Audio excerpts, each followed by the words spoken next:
Welcome to my Channel Deep Sleep Mission-DSM. As we begin, I would be delighted if you could share your location in the comments below. It's truly inspiring to witness how far this content travels and to connect with viewers from across the world. The realtor's key stuck in the lock for the third time. I watched her struggle with it, her manicured nails clicking against the brass as she muttered something about old houses in Brooklyn having personality. That should have been my first warning, but all I could think about was the rent. $1,200 a month for a one-bedroom in Williamsburg? In this market, that was practically theft. There we go. She finally got the door open, and the smell hit me immediately. Not bad, exactly. Just old, like pressed flowers in a book you haven't opened since high school. Now, I should mention, she said, her voice taking on that careful tone realtors use when they're about to drop bad news. The previous tenant left rather suddenly. Some of her things are still here, but the landlord said you're welcome to keep or toss whatever you like. I stepped inside, and my eyes went straight to the walls. The wallpaper was unusual, dark blue, almost navy, with this intricate pattern of roses and vines that seemed to shift in the afternoon light streaming through the windows. Victorian, maybe? It looked expensive. Too expensive for a rental this cheap. Is something wrong with the apartment? I asked, running my fingers along the wallpaper. It felt oddly warm, like it had been sitting in sunlight, even though this section of wall was in shadow. The realtor laughed, too quickly. Oh, no, nothing like that. The previous tenant just, well, she said she needed a change of scenery. You know how it is. Some people just can't stay in one place too long. Looking back, I should have asked more questions. Should have wondered why she wouldn't meet my eyes when she said that. Should have noticed how she kept glancing at the walls, like she was checking to make sure they were still there. But I didn't. Because I was 26, I'd just gotten my first real job at a marketing firm in Manhattan, and this apartment was perfect. Close to the L train, exposed brick in the kitchen, original hardwood floors, and that wallpaper. Something about it made the whole place feel like stepping into another era. Elegant, mysterious, exactly what I thought I wanted. Now, let me tell you what really happened in that apartment. Let me tell you why I'm writing this at 3 a.m. from my friend's couch in Queens, why I haven't slept properly in weeks, and why I'll never, ever trust beautiful things again. Part 1. Moving in. The first week was perfect. I'd wake up to sunlight filtering through the Victorian-era windows, make coffee in the kitchen with its exposed brick and copper fixtures, and catch the L train to work feeling like I'd won the lottery. My coworkers kept asking how I'd found such a steal, and I'd just shrug and say I got lucky. The wallpaper fascinated me. In the morning light, the roses looked almost coral, warming to deep red by afternoon. The vines seemed to twist differently depending on where you stood, creating this optical illusion that made the room feel bigger than it was.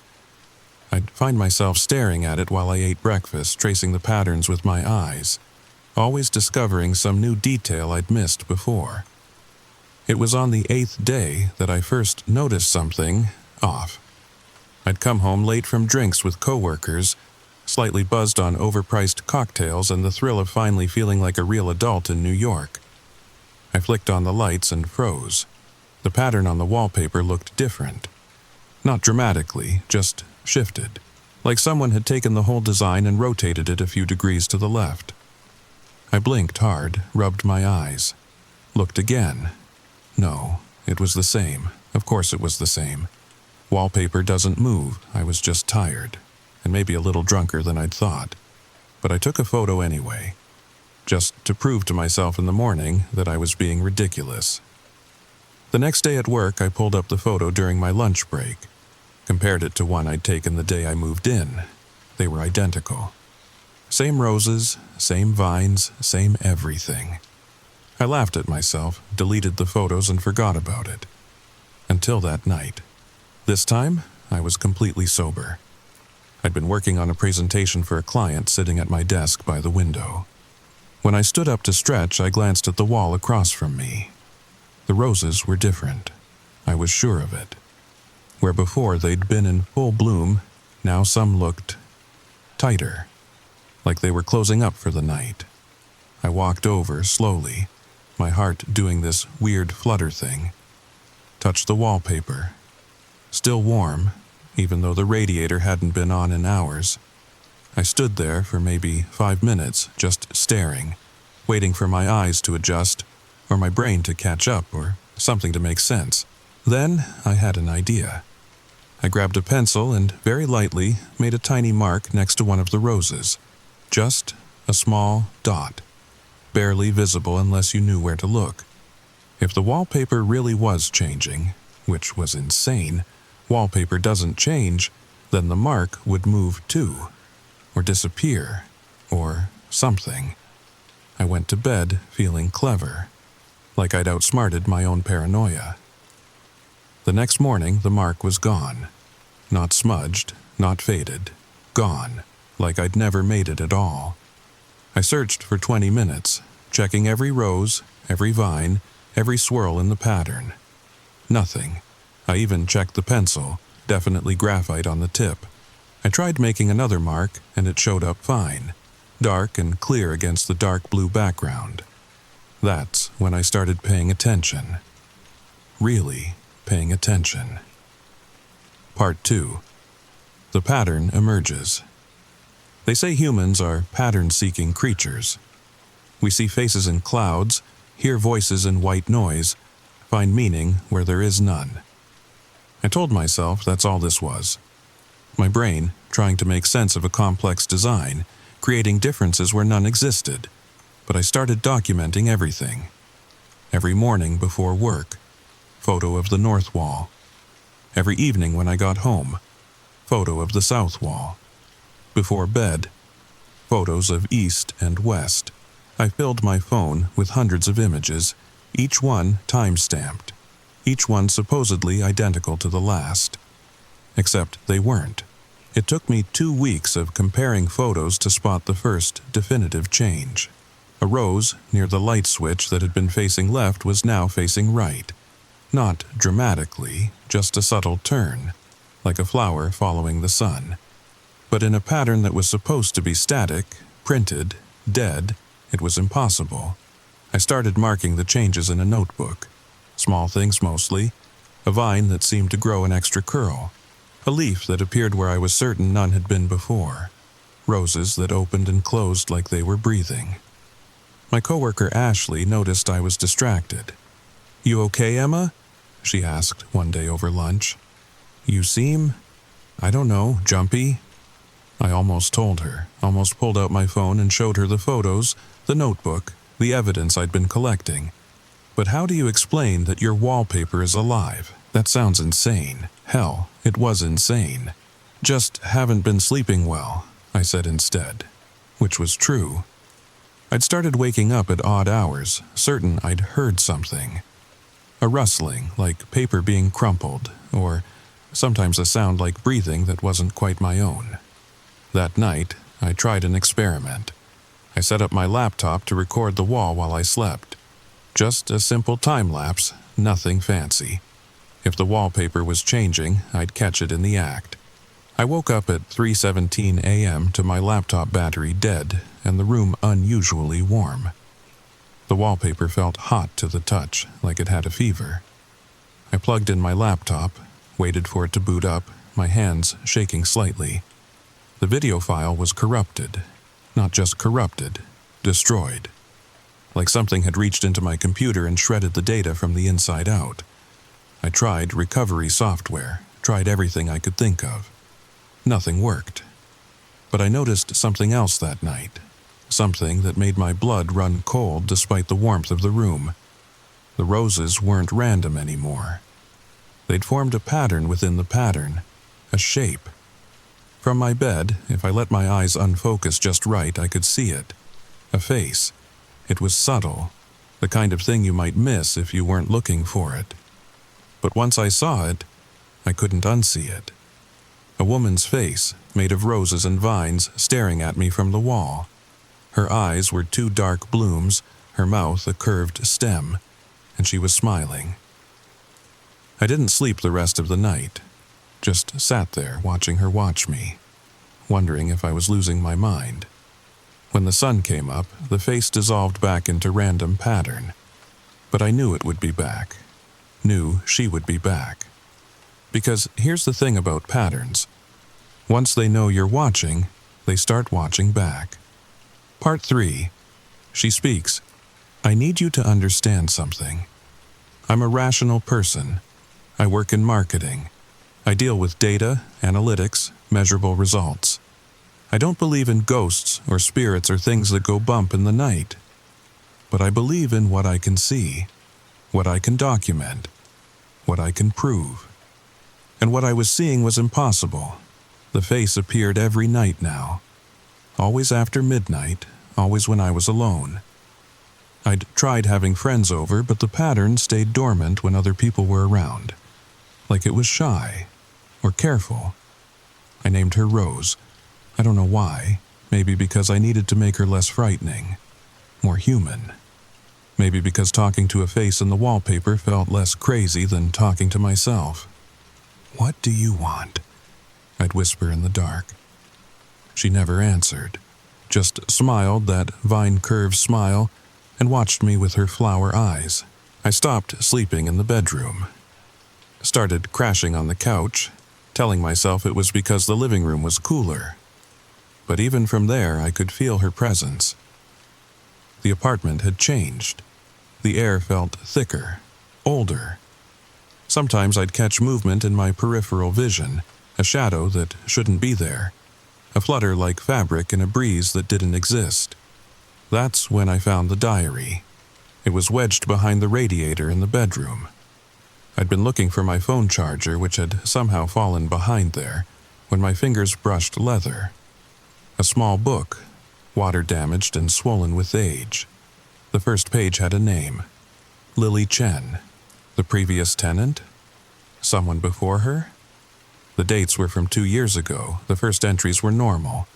Excitement about the apartment, the cheap rent, the beautiful wallpaper. Then, gradually, they changed. March 15th. The roses are blooming. I know that sounds crazy to write, but I swear they're more open than they were yesterday. March 22nd. Found myself staring at the wall for an hour today. Lost track of time completely. The pattern is so intricate, mesmerizing. April 3rd. She's in the walls. I can see her now. She smiles at me at night. April 10. The wallpaper is warm, always warm, like skin. The entries got stranger, more frantic. Lily wrote about dreams where she was trapped inside the pattern, running through endless corridors of roses and vines. She wrote about hearing voices, whispers in a language she didn't understand. She wrote about waking up with scratches on her arms that looked like thorn marks. The last entry was just one line. She wants me to stay. I sat on my bedroom floor, the diary trembling in my hands. Outside, I could hear Brooklyn waking up, cars honking, people heading to work, normal life continuing while my world tilted off its axis. That night, I didn't even pretend to sleep in the living room. I sat in a chair facing the bedroom wall, waiting. At 12:47 a.m., she appeared. Rose. Her face forming from the pattern like a photograph developing in slow motion. What happened to Lily? I asked. The smile widened. The vines seemed to pulse, and for the first time, I heard it. A whisper, so faint I might have imagined it, but I didn't imagine it. She's here. I jerked back so hard I knocked over the chair. The sound echoed through the apartment, and when I looked back at the wall, Rose was gone. Just roses and vines again, just wallpaper. But I understood now. Lily hadn't left. She'd never left. She was in the walls. Part 4, the pattern completes. I tried to leave. Of course I did. I'm not stupid. I packed a bag, called in sick to work, and headed for the door. It wouldn't open.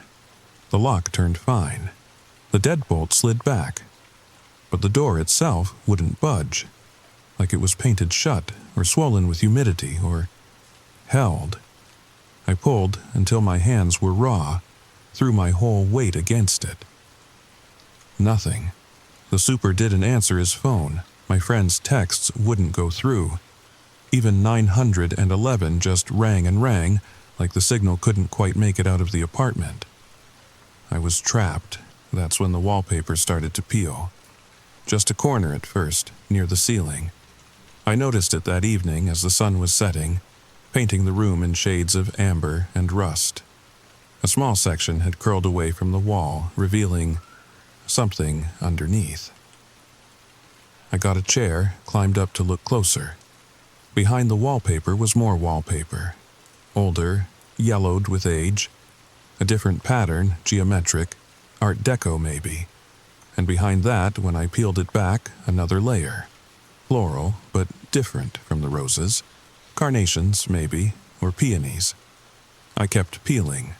Layer after layer after layer. Each one older than the last. Each one with its own pattern, its own story. Victorian florals gave way to colonial stripes, then to something that looked hand-painted, primitive.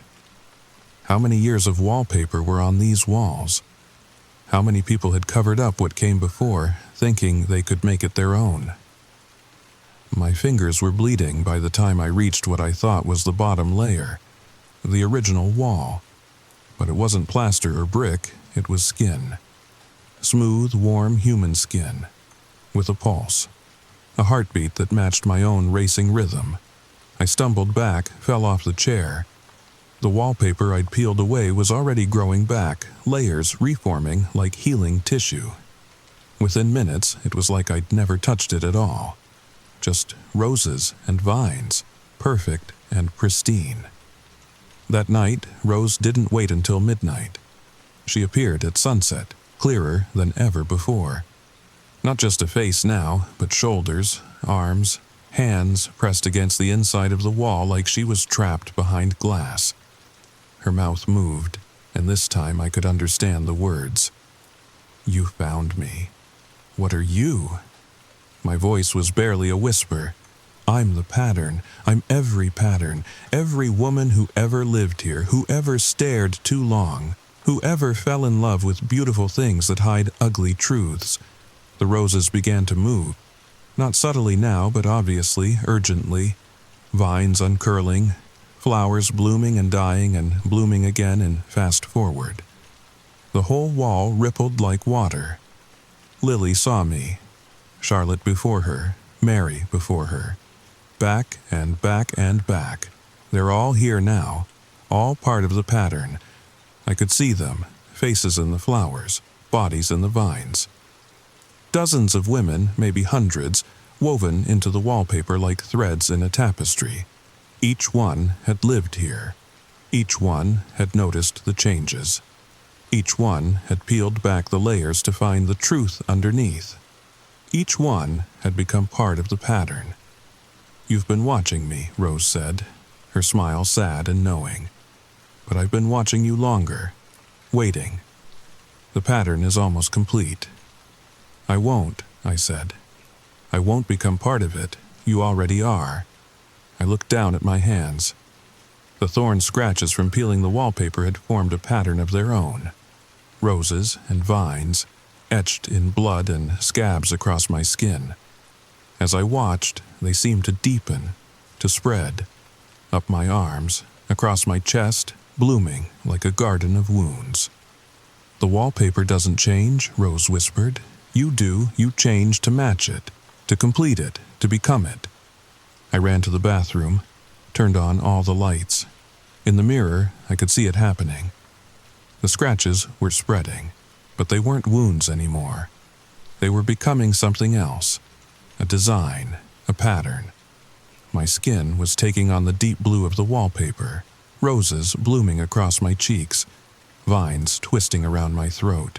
"It's beautiful," Rose said, and her voice was coming from everywhere now. From the walls, from the air, from inside my own head. "You're beautiful. You'll be the most beautiful part of the pattern yet." I tried to scrub it off. Hot water, soap, even the rough side of a sponge. Nothing worked. The pattern just grew deeper, more intricate. I was becoming two-dimensional, flattening like a pressed flower. My reflection was starting to look less like me and more like an illustration. A design, a decoration. That's when I did the only thing I could think of. I lit a match. I know how crazy that sounds. But I figured if I couldn't remove the pattern, maybe I could destroy it.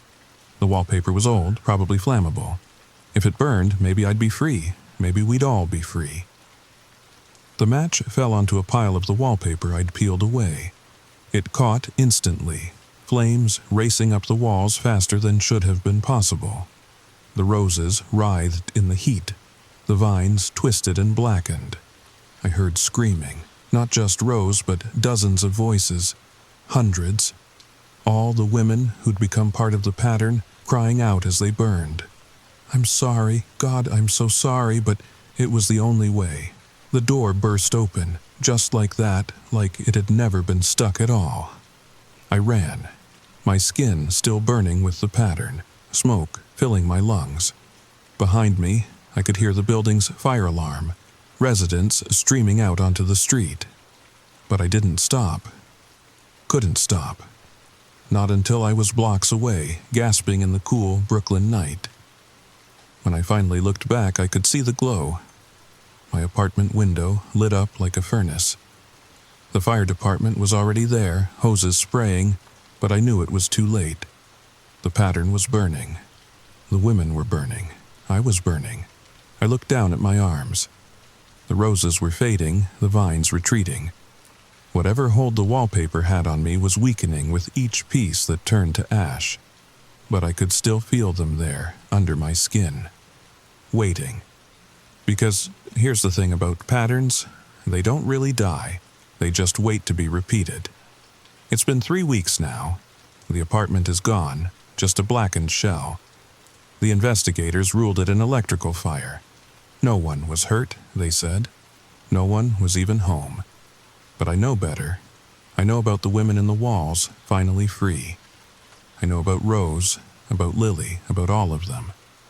And I know about the dreams I have now, where I'm walking through endless corridors of wallpaper, searching for a door that doesn't exist. Sometimes, in the corner of my eye, I still see roses blooming where there shouldn't be any. Sometimes, when I touch a wall, any wall, it feels warm, like skin, like it's waiting for me to notice, to watch, to become part of the pattern again. They say the building is being renovated. New apartments, they promise. Modern, clean, safe. I wonder who will move into mine. I wonder if they'll notice the walls are too warm, the pattern's too beautiful. I wonder if they'll start to document the changes, to watch the roses bloom and fade. I wonder if they'll find this story and think it's just fiction, just another creepy tale from the internet. But if you're reading this, if you've just moved into a too-cheap apartment with beautiful wallpaper that seems to shift when you're not looking, get out now. Don't wait, don't watch, don't become part of the pattern, because the pattern is always hungry, and it's always watching. And sometimes, late at night when I can't sleep, I swear I can still hear Rose whispering, "You'll be back." They always come back. The pattern isn't complete without you. She's wrong. She has to be wrong. Doesn't she? So, that's my story, and if you're still listening, still watching, I need to know. Have you seen wallpaper like this? Have you noticed patterns changing when you're not looking? Because I've been getting messages, DMs from people in Chicago, in Seattle, in small towns I've never heard of, all describing the same thing. Roses and vines, walls that feel warm, patterns that watch back. Maybe I didn't destroy it. Maybe I just spread it. Comment below if you've seen her. If you've seen Rose. Because I think she's still out there, waiting in the walls of 1,000 apartments, 1,000 homes, waiting for someone to notice, to watch, to join the pattern. And please, share this story. Not because I want views or subscribers, but because people need to know, they need to be warned. The pattern is spreading.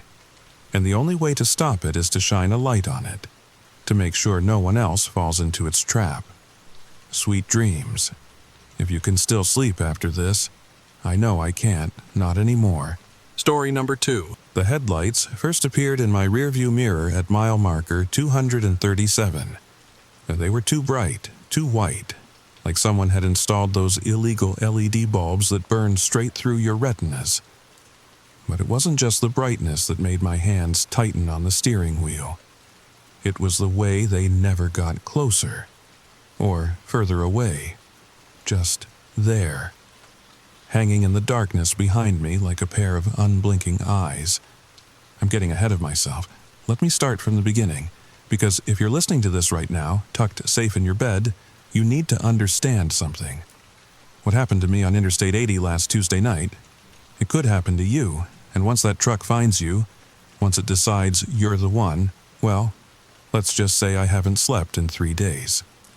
The story begins now. Part 1, The Late Night Drive. My name is Marcus Holloway. I'm 28 years old, and I worked, as a night shift supervisor at a distribution center outside Omaha. The kind of job where you clock in when the sun goes down and clock out when it comes back up. The kind of job that pays the bills but slowly drains something from you. Something you can't quite name. Last Tuesday started like any other shift. Unloading trucks, checking inventory, making sure the new guys didn't drop anything expensive. By the time 2 a.m. rolled around, I was ready for my lunch break. That's when my phone buzzed. Mom. She never called this late unless something was wrong. My chest tightened as I answered. Marcus? Her voice was thin, scared. It's your father. They took him to Methodist. His heart. The rest of her words blurred together. All I remember is grabbing my keys and telling my supervisor I had to go. Family emergency. He nodded. Everyone understands family emergency. Methodist Hospital was in Des Moines. 3 hours away if you pushed it. 2.5 if you really pushed it. I merged onto I-80 doing 75 in my beat-up Ford Ranger. The speedometer needle creeping higher as the industrial outskirts of Omaha faded into farmland. The interstate at night is a different world. During the day, it's just asphalt and traffic, but at night it becomes something else. A ribbon of darkness cutting through sleeping towns and silent fields. The only light comes from your headlights carving out a tunnel through the black and the occasional trucker passing in the opposite direction. I'd been driving for about 40 minutes when I first noticed the truck. It appeared in my rearview mirror somewhere between exit 395 and 382. Just materialized out of the darkness behind me. Those blazing white headlights filling my mirror, turning the interior of my cab into a harsh fluorescent nightmare. Asshole, I muttered, squinting against the glare. I tapped my brakes, the universal signal for back off or pass me. The truck didn't move. I sped up to 80. The truck stayed exactly where it was. Maybe 3 car lengths back, never closer, never further, just there. That's when I noticed the first strange thing. In the stark white light flooding through my rear window, I couldn't make out any details of the truck itself. No grille, no license plate, no shape beyond those lights. It was like staring into the sun. Everything behind those headlights was swallowed in darkness. I changed lanes. The truck changed lanes. I moved back. So did the truck. My hands were starting to sweat on the steering wheel. There's an unspoken etiquette on night highways. You don't tailgate. You don't blind other drivers. You definitely don't mirror their every move like some kind of predator. Mile marker 350. Still there. Mile marker 340. Still there. At exit 332, I decided to test something. I flipped my turn signal and started to exit. The truck's lights shifted, following my trajectory. At the last second, I jerked the wheel left and stayed on the interstate. The truck did the same. My mouth went dry. This wasn't road rage. This wasn't some drunk driver. This was deliberate, calculated. I reached for my phone to call 911, then remembered, no cell towers out here. This stretch of I-80 between Omaha and Des Moines is notorious for dead zones. Miles and miles of nothing but cornfields and darkness. The fuel gauge caught my eye. Quarter tank, enough to reach Des Moines, if I didn't make any detours, if I didn't stop. But what if I had to stop? Part 2, the rules mile, marker 300. The truck was still there. I'd tried everything. Speeding up to 90, risky on a highway patrol loves to monitor. Slowing down to 55. Changing lanes randomly. Nothing worked. Those lights remained fixed in my mirror like they were attached by an invisible rope. That's when things got weird. I started noticing details that didn't make sense. The truck never seemed to bounce or sway, even when we hit rough patches of road. Its lights never dimmed when passing under overpasses. And the sound, or lack of it, at the speeds we were going, I should have heard something. Engine noise, tire roar, the whistle of wind through a big rig's trailer. But whenever I cracked my window, all I heard was my own engine and the rush of air. The truck behind me moved in perfect silence. Mile marker 287. That's when I saw the first sign. It was one of those digital message boards the highway department uses. Usually they say things like fog ahead or construction zone. This one was different. Don't stop. That's all it said. 2 words in blazing orange letters. I told myself it was about construction. Maybe there was work ahead and they didn't want people rubbernecking. But something in my gut, something primal and afraid, whispered that the message was for me, specifically for me. Mile marker 275. Another sign. Keep moving. My hands were shaking now. The fuel gauge had dropped to 1/8 of a tank. I'd need gas soon, but every exit I passed looked wrong. Dark, abandoned, like someone had switched off entire towns. Where were the other cars? I'd been driving for over an hour and hadn't seen a single vehicle besides the truck. No semis hauling freight, no late-night travelers. Just me and it. Mile marker 263. Third sign. It feeds on fear. I nearly drove off the road. My heart hammered against my ribs as I white-knuckled the steering wheel, forcing the Ranger back between the lines. It couldn't be real. I was hallucinating. Stress from Dad's heart attack, exhaustion from working nights, highway hypnosis. But when I blinked and looked again, the sign was still there. It feeds on fear in letters that seemed to pulse with their own light. The truck's headlights flared brighter, impossibly brighter. My rearview mirror looked like a portal to another world, a world made entirely of burning white light. I reached up to flip the mirror to night mode, and that's when I saw it, or didn't see it. The mirror showed the truck's lights, but it didn't show me. My own reflection was gone. Like I was the ghost, not whatever was following me. I slammed the mirror up and focused on the road. Don't look back, don't think about it, just drive. Mile marker 250. Fourth sign. This one made my blood freeze. Once it chooses you, I didn't need to see the rest. I knew how that sentence ended. My phone suddenly buzzed with a text. In the cup holder, the screen lit up with a message from an unknown number. Pull over, Marcus. I hadn't told anyone my name. My phone had been dead since mile marker 332. I'd watched the battery die trying to call for help, but there it was, screen bright, battery showing full charge. Another text, your father is waiting. My foot eased off the gas involuntarily. Dad. In all this insanity, I'd almost forgotten why I was out here. But how did whoever was texting know about that? Exit 247, Rosewood Rest Stop, he's there. Rosewood Rest Stop. I'd passed it 100 times over the years. One of those old highway stops with picnic tables and vending machines. Always empty, always dark. The truck's lights pulsed rhythmically, like a heartbeat, like it was excited. Every instinct screamed at me to keep driving. The signs had warned me, don't stop, keep moving. But what if Dad was somehow there? What if he'd been discharged and was trying to meet me halfway?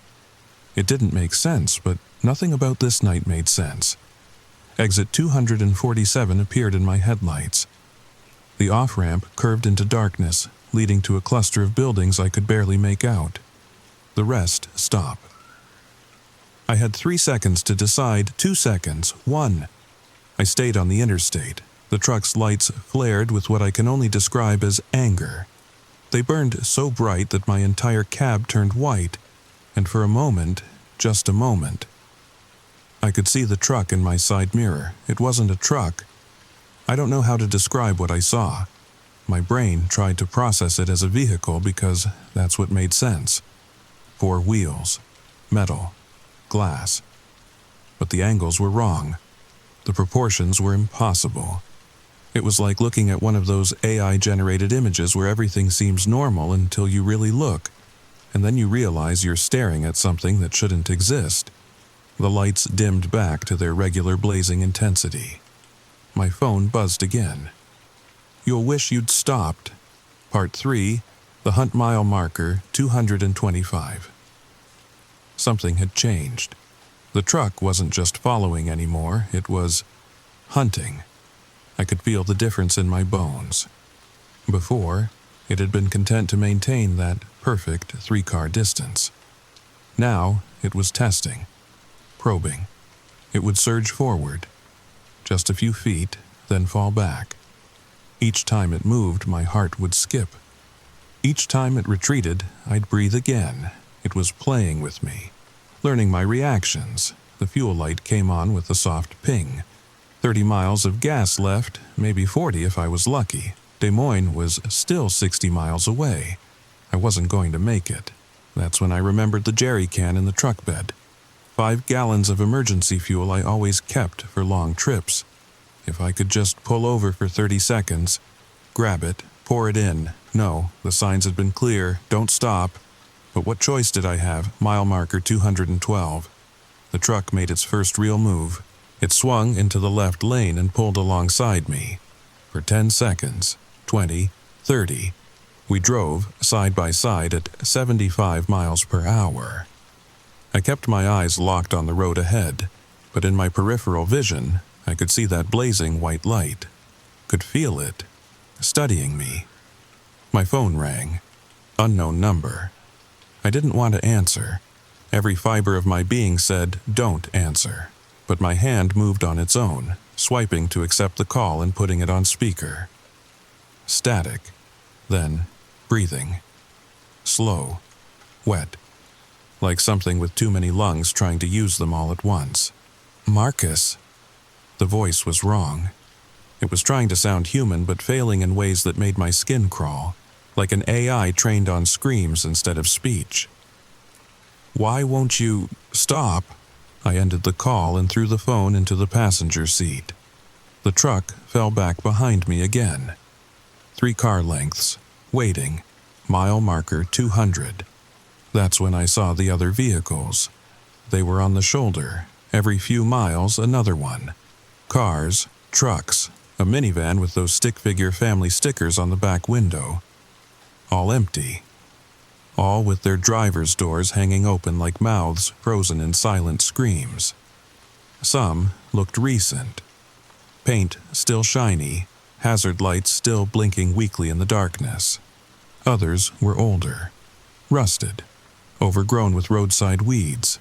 How long had they been there? How many nights had they sat on this shoulder while traffic passed by, unseeing?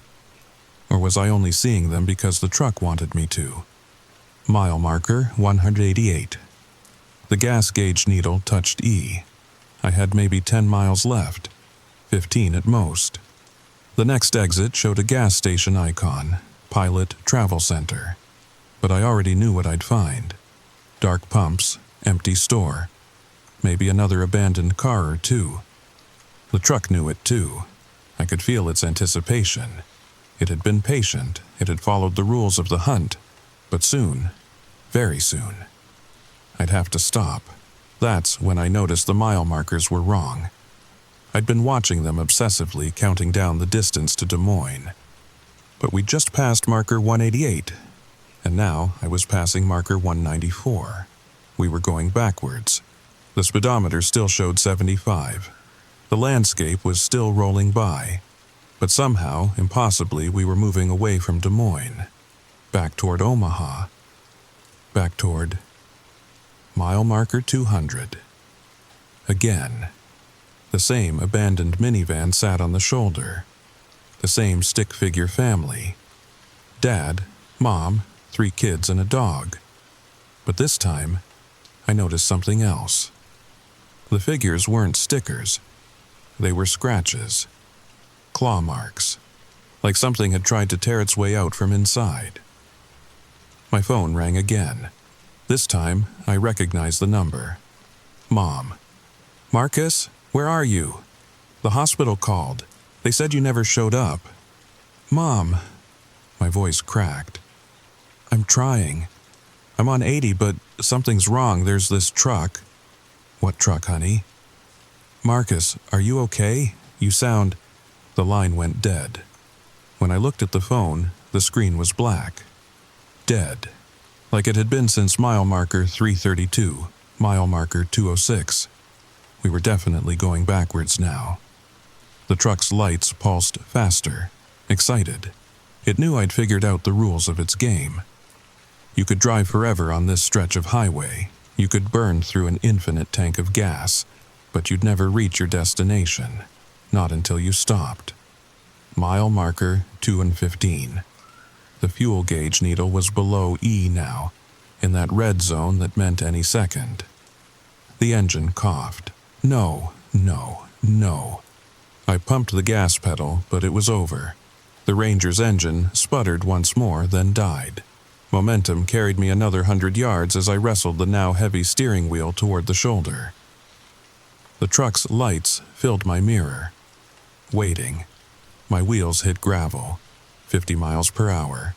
40, 30, 20, 10. The Ranger rolled to a stop on the shoulder of Interstate 80, somewhere between mile markers 215 and 220, or maybe between 180 and 175. Geography had stopped making sense. I sat in the sudden silence, hands white-knuckling the wheel, waiting for something. The attack, the reveal, the end. But the truck just sat there, 3 car lengths back, lights blazing, patient as death, waiting for me to get out. Part 4. The Choice. I sat in that dead truck for what felt like hours, but was probably minutes. The digital clock on my dashboard had gone dark with the engine, and my phone was a black brick. Time had become elastic, meaningless. The truck waited behind me. Its lights never dimmed, never flickered, just that constant burning presence. I had options. I could stay in the cab until, what, dawn? Would the sun even rise on this version of I-80? Or would I sit here forever, another abandoned vehicle for the next driver to see? If there ever was a next driver. The jerry can. 5 gallons of gas sitting in my truck bed. 15 feet away. 15 feet of open ground between me and the thing in the light. I could see it in my side mirror. That not quite a truck shape hidden behind the glare. Sometimes it looked like a semi. Sometimes like a pickup. Sometimes like something older. Something that had been hunting these highways since before there were highways. My dad was dying in a hospital 2 hours away. Mom was waiting for me, and I was trapped in a nightmare because I'd had the audacity to drive alone at night. Screw it. I grabbed the door handle. The click of the latch sounded like a gunshot in the silence. The dome light came on, weak yellow fighting against the white blaze from behind. I stepped out. The air was wrong, too thick, too still. It tasted like copper and ozone, like the moment before lightning strikes. The truck's lights painted my shadow on the ground, long and distorted, stretching toward the cornfield beside the highway. I didn't look back. If I looked back, I'd never move again. 5 steps to the truck bed. My boots crunched on gravel that sounded like breaking bones. The jerry can was there, right where I'd left it. Red plastic, 5 gallons. Salvation. I grabbed it and turned back toward the fuel door. The truck's lights went out. Complete darkness. The kind of black that makes you question if your eyes are open. The kind that has weight, presence, the kind that breathes. I froze, jerry can clutched in both hands. My eyes strained against the darkness, trying to make out anything. The truck, the highway, my own feet. Then I heard it. A door opening. Not the mechanical sound of a modern car door. Something older, heavier, like a vault being unsealed. Footsteps. But wrong. Too many. Like someone walking on hands and feet, or something with more than 2 legs. They circled my truck, patient and deliberate. Gravel crunched in a rhythm that hurt to follow. The footsteps stopped directly behind me. I could feel it, the presence, the wrongness. Every instinct screamed at me to run, but my legs wouldn't move. The jerry can shook in my hands, gas sloshing inside. Marcus. The voice came from inches behind my ear. It was trying so hard to sound human, to sound like my father. Son, I'm here. Turn around. My eyes burned with tears. It knew. Somehow, it knew exactly what voice would make me turn, what words would break my resolve. I'm scared, Marcus. The hospital. It's so cold. Please, look at me. I squeezed my eyes shut. You're not him. How do you know? The voice shifted, became pleading, desperate. What if I am? What if this is your last chance, your mother? She needs you to be strong. For both of us. The tears came then, hot and shameful. Because what if? What if whatever cosmic joke had brought the truck had also brought my father? What if I was about to abandon him on the side of the road? I started to turn. That's when I saw the lights. Real lights. Yellow-white instead of burning white, coming from the east. Coming fast. A car. A real car with a real driver. The thing behind me made a sound. Frustration, or hunger, or rage. The footsteps retreated quickly. Too quickly. A door slammed with the finality of a coffin lid. The truck's lights blazed back to life just as the approaching car flew past doing 90. They probably never saw us. Just 2 vehicles on the shoulder. Nothing unusual. But that moment of normalcy, that glimpse of the real world, broke whatever spell had been building. I spun, unscrewed the gas cap and emptied the jerry can into my tank. My hands shook. Gas spilled, I didn't care. The truck's engine roared to life behind me. Not a normal engine sound, deeper. Older. Like the earth itself groaning.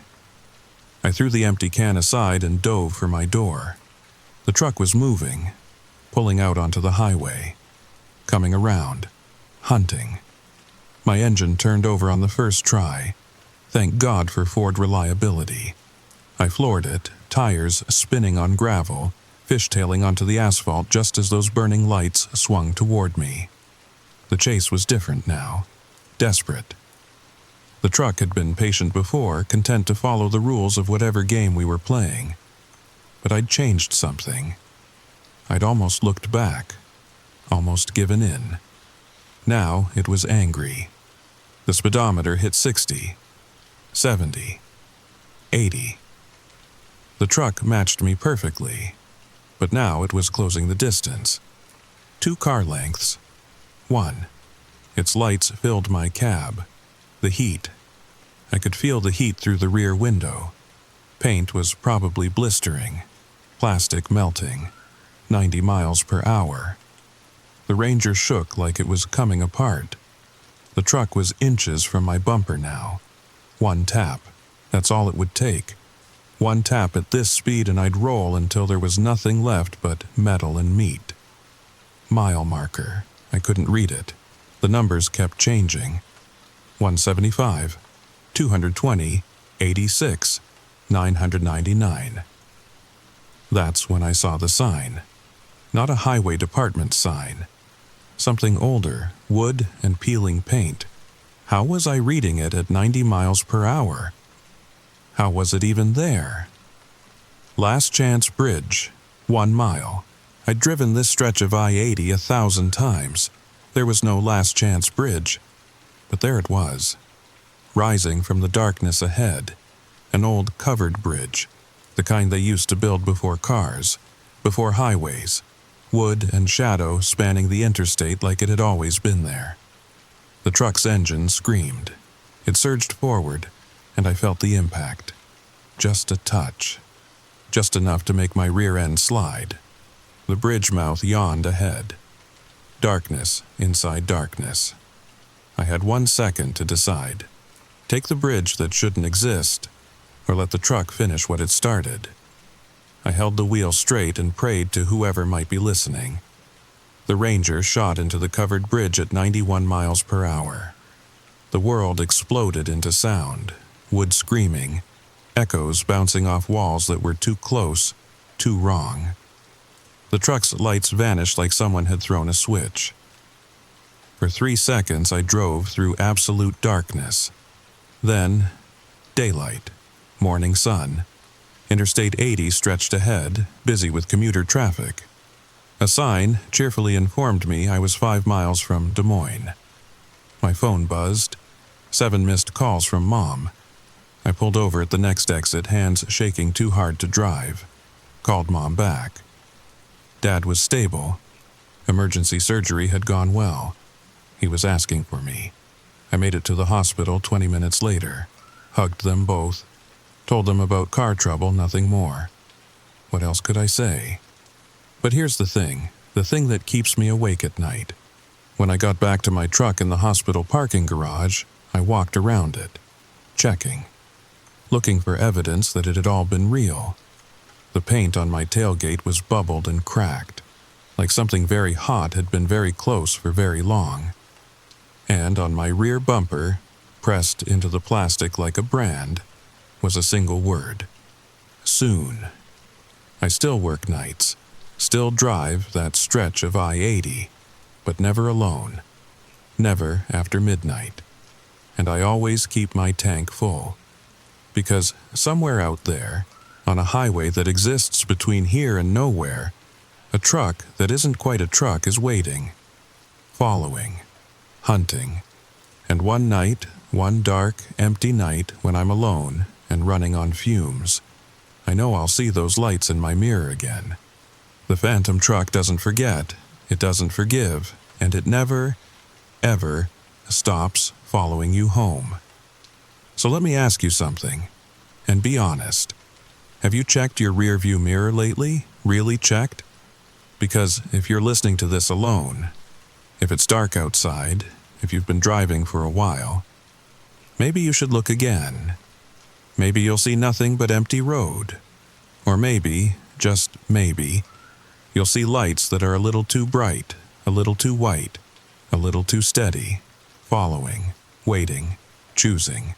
Sweet dreams and safe travels. You're going to need both. Tell me, has anyone else seen the truck, the one that shouldn't exist?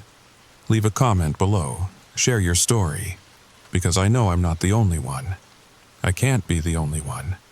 Please, tell me I'm not the only one. Story number 3. The tenant in 4B. The scratching started 3 weeks ago, at exactly 3:47 a.m. Every single night. Not mice, not rats, something deliberate, like fingernails dragging across wood. Slow, methodical, patient. I live alone in a Brooklyn brownstone, apartment 4A. The walls are thin, so thin I can hear my neighbor's Netflix through the plaster. But apartment 4B, the one right next to mine, it's been empty for months. The landlord swears it. Shows me the listing online. Still available, Sarah, he says. Nobody's lived there since Mrs. Chen moved to Florida. So tell me, why do I hear breathing through the wall? The story begins now. Part 1. The sound that shouldn't exist. I work from home. Graphic designer. Freelance. The kind of job where you lose track of time staring at pixels until your eyes burn. That Tuesday started like any other. Coffee, emails, another logo revision for a client who just needs it to pop more. Normal, boring even. Around noon, I heard it for the first time during daylight. A soft thud from 4B, then another, like someone dropping something heavy. Over and over, thud, pause, thud. I pressed my ear against the wall. The paint felt cold against my skin. Nothing. Just my own heartbeat echoing back. "Hello?" I called out. My voice cracked. Why was I nervous? It was probably just maintenance, had to be. No response. I texted my landlord, Mr. Petrowski. "Hey, is someone working in 4B today?" 3 dots appeared, disappeared, appeared again. No work scheduled. Why? I stared at my phone, typed, deleted, typed again. Just hearing some noise, probably nothing. 4B is empty, Sarah. Has been since April. April. It was October now. 6 months of supposed emptiness. But empty apartments don't make noise. They don't breathe. They don't... Wait, was that a footstep? I held my breath. Listened. The floorboards in 4B creaked. Not randomly like settling wood. A pattern, back and forth, back and forth. Like someone pacing, my laptop screen dimmed. I'd been frozen, listening for how long? The client's email still sat unread. Urgent. Need revisions by EOD. End of day. Right. Normal life. Normal problems. But I couldn't focus. Every few minutes I'd catch myself staring at the wall. At the exact spot where my bedroom closet shared a wall with 4B. The thuds had stopped, but somehow the silence felt worse, expectant, like the moment before a thunderstorm when all the birds stop singing. That night, I made dinner, leftover Thai food from the place on Court Street. Pad CU, usually my favorite, but it tasted like cardboard. I kept glancing at the wall, waiting. At 3:47 a.m., I was ready. I'd been lying in bed since midnight, eyes wide open, phone recording. The red numbers on my alarm clock glowed. 3:46. 3:47, scratch, scratch, scratch. There it was, exactly on time. But tonight was different. Tonight I heard something else between the scratches. A whisper. No, not a whisper. A word. Repeated over and over. Sarah. My name. Someone in 4B was saying my name. I sat up so fast, my head spun. The recording app was still running.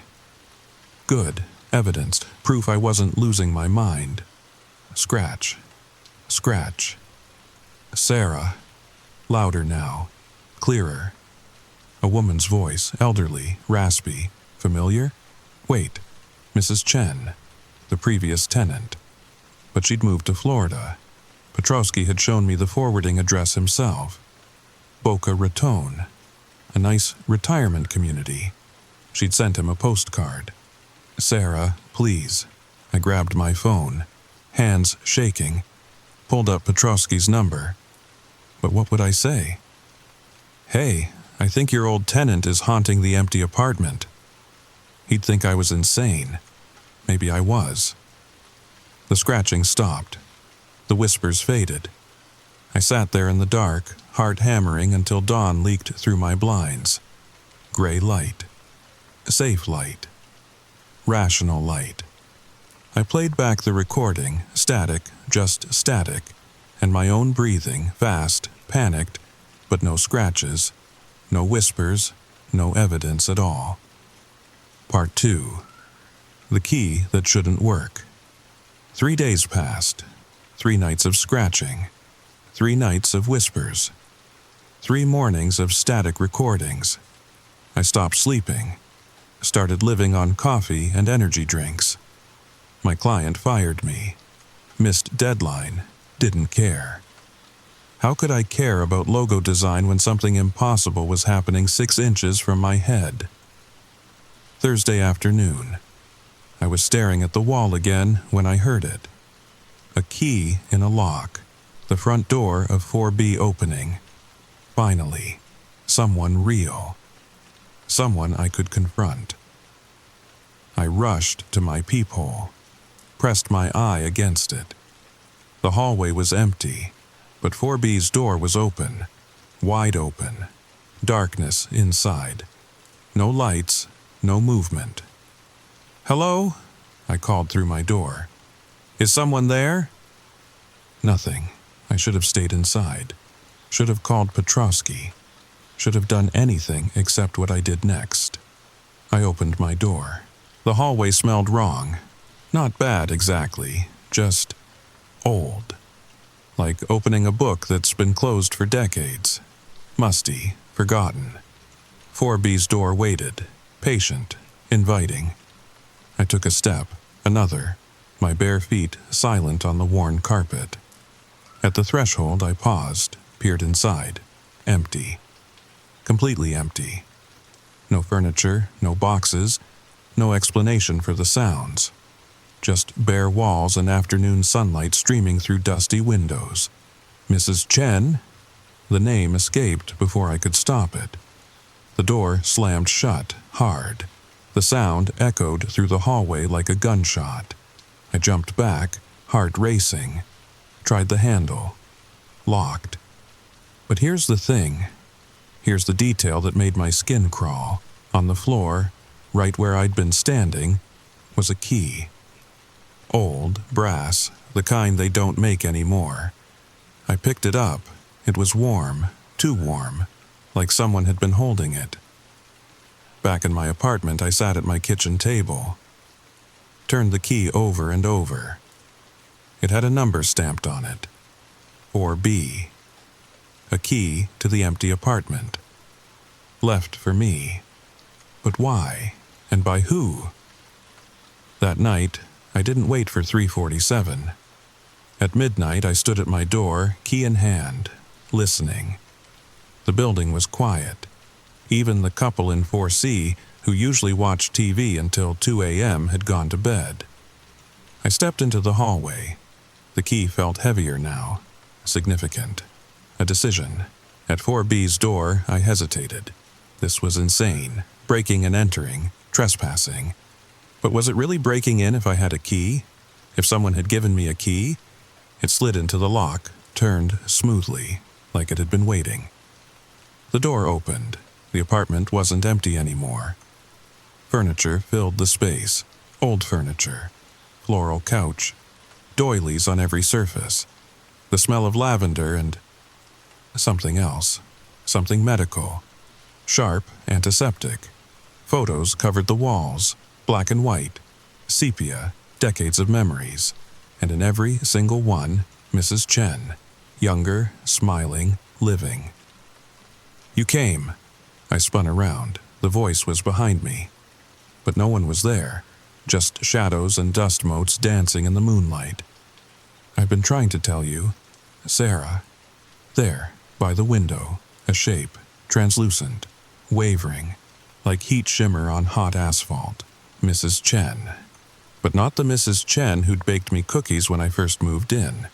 Not the one who'd complained about her arthritis and shared stories about her late husband. This Mrs. Chen was faded, worn, like a photograph left in the sun too long. How are you? Dead. She said it simply, matter-of-factly. 3 weeks now, heart attack, in Florida. Alone. 3 weeks. The scratching had started 3 weeks ago. But why? Why are you here? She smiled, sad, tired. I hated Florida. Too hot, too many old people. I wanted to come home, to my things, my memories. But she gestured at the apartment, at the furniture that shouldn't exist, at the photos that couldn't be real. It's not right, is it? Not real, just echoes. Like me. I stepped backward, toward the door. I should go. I should wait. Her voice was urgent now, desperate. I need to tell you something. Need to warn you about the building, about what's under. The lights went out. All of them. The entire building plunged into darkness. In the black, I heard it. Scratching. But not from the walls, from below, from the basement. Getting louder, getting closer. Run, Mrs. Chen whispered. Run now, before it. Something grabbed my ankle. Part 3. The thing that shouldn't be. I screamed, kicked. Whatever had touched me let go. I stumbled backward, crashed into something hard, a table, and fell. My phone. Where was my phone? Need light, need to see. There, back pocket. I fumbled for it, dropped it, found it again. The flashlight app blazed to life. The apartment was empty again. No furniture, no photos, no Mrs. Chen.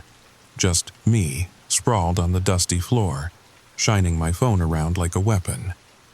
But the scratching was everywhere now. In the walls, the ceiling, the floor. Like 1,000 fingernails on wood. Urgent. Hungry. I scrambled to my feet, ran for the door, slammed it behind me. Back in the hallway, I leaned against the wall. Tried to breathe. Tried to think. The lights flickered back on. Dim. Struggling, but on.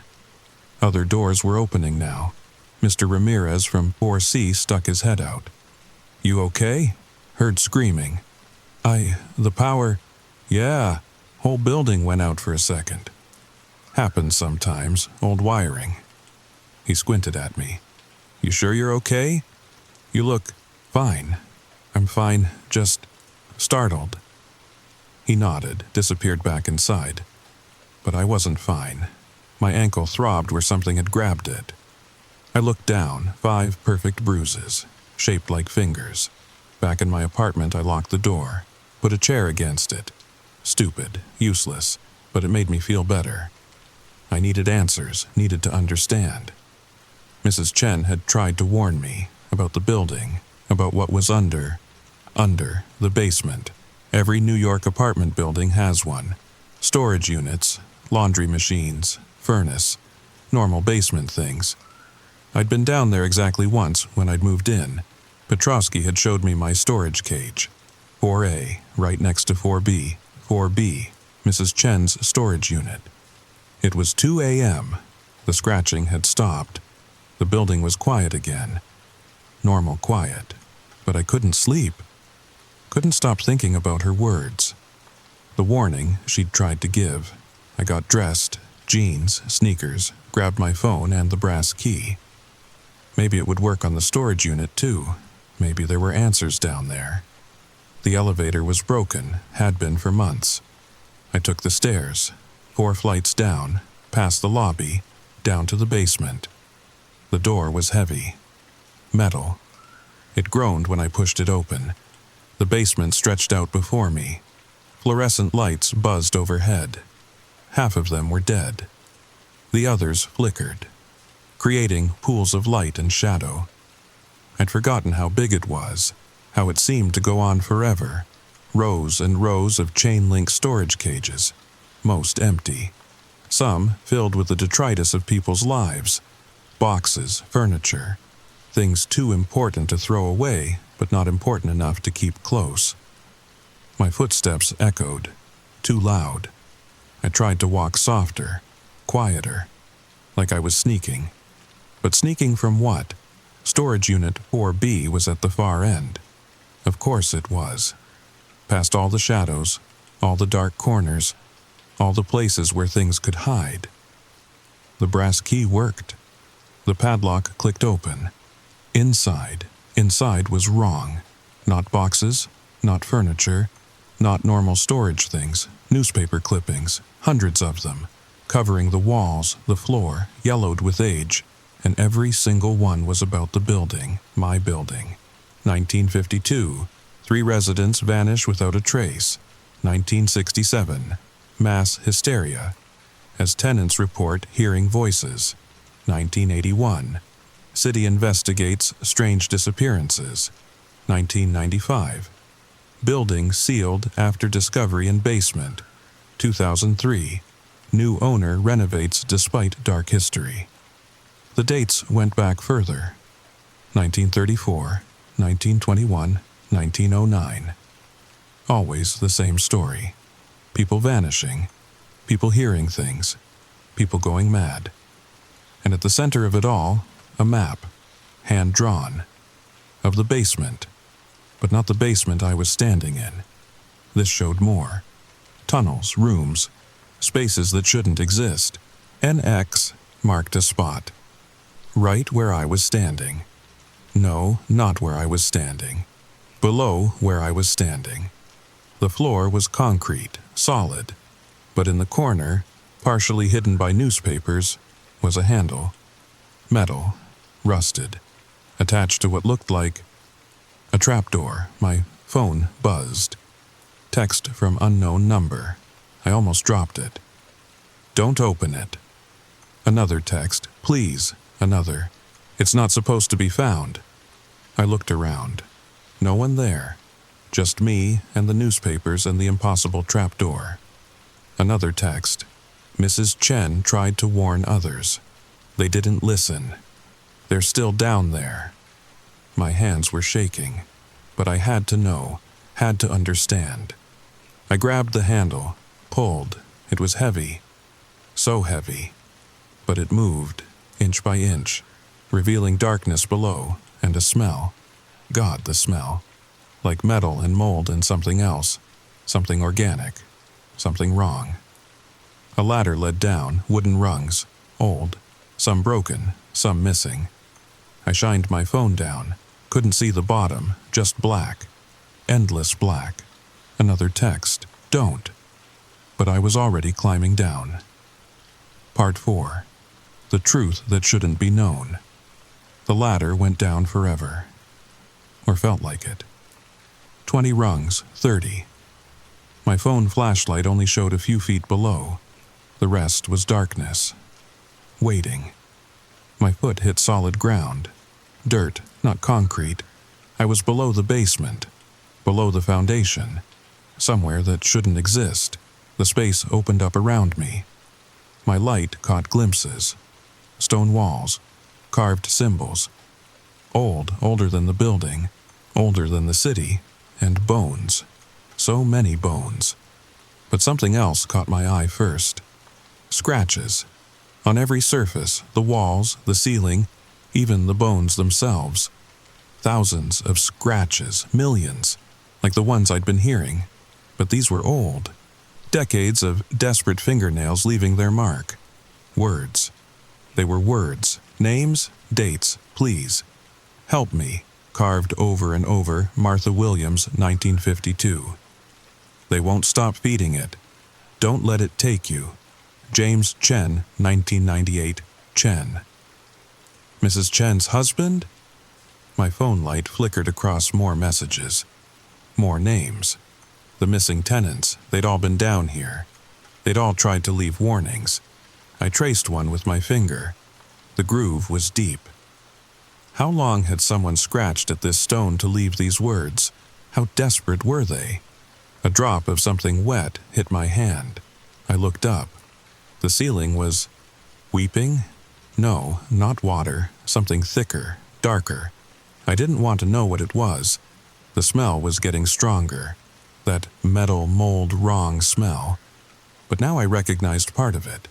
Subway tunnels. It smelled like subway tunnels, but older, before the trains, before the city, when this was just... What had been here before New York? My foot hit something soft, fabric. I looked down, a jacket, modern, North Face, probably expensive, the kind young professionals wear. Inside the pocket, a wallet, driver's license, Jennifer Morrison, apartment 3F. She'd gone missing last year. Petrosky had mentioned it once, said she'd probably just skipped out on rent. But here was her jacket, here was her wallet, here was... I didn't want to look closer at what was wearing the jacket.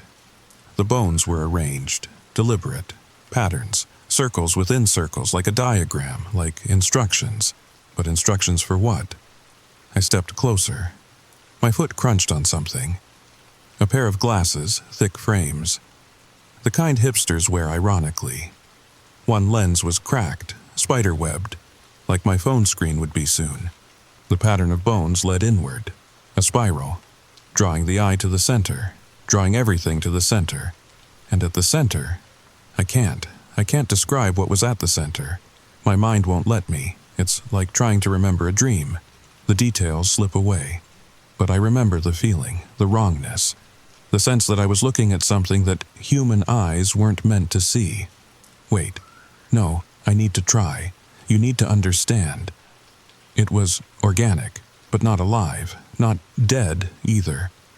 Something between, like a tumor, like a growth, but conscious, aware. It had parts, things that might have been faces once, or hands, or mouths, all fused together, all wrong.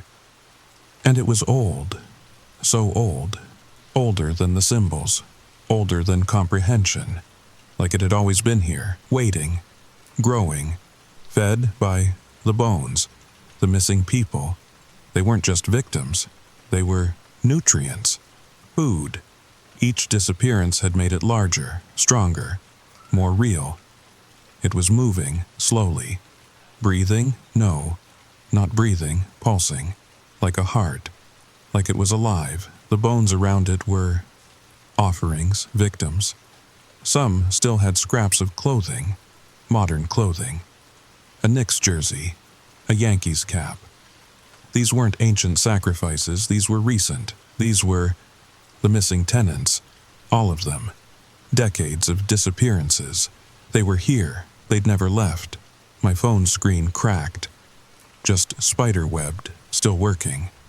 But the light was dimmer now. Flickering. I had to get out, had to run, had to... Sarah! The voice came from everywhere. From nowhere. Not Mrs. Chen. Something else. Something that had learned my name. Sarah! Stay! The bones were moving, shifting, rearranging, spelling out words. Stay, feed, grow. My phone died. Complete darkness. But somehow I could still see a different kind of light, coming from the thing in the center. Pale, sick, wrong. I ran, stumbled, fell, got up, ran again, hit the ladder, climbed, rungs breaking under my weight, splinters in my palms, had to get out, had to... The trapdoor slammed shut above me. No, no, no, no. I pushed, pounded, screamed. It wouldn't budge. Below me, the sound of movement. The bones were following, climbing, reaching. I kept pushing. Harder, harder. Something warm ran down my arms. Blood, my blood. But I couldn't stop, wouldn't stop. The handle turned. The trapdoor opened. But I hadn't turned it. Mrs. Chen stood above me.